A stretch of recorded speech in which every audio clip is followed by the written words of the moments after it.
My wife asked me to hang wall cabinets in her reading room, and her standing desk is going to help me. The height adjustment will come in very handy. Let's protect the top with a utility blanket. After placing the cabinet on the desk, let's use the desk to lift the cabinet overhead.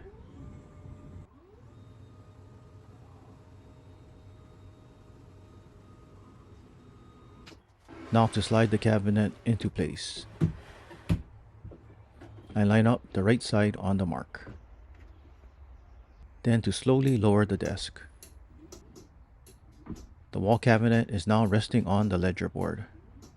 Let's check that the cabinet is level.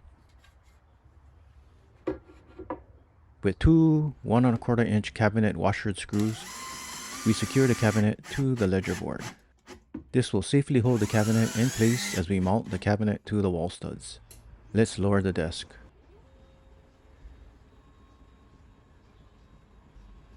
Turn on the laser level and line up the laser with our stud marking. With 2.5 inch cabinet washer screws, we'll screw through the cabinet frame and into the wall studs. Top right, bottom right, top left, bottom left. One down, two more to go.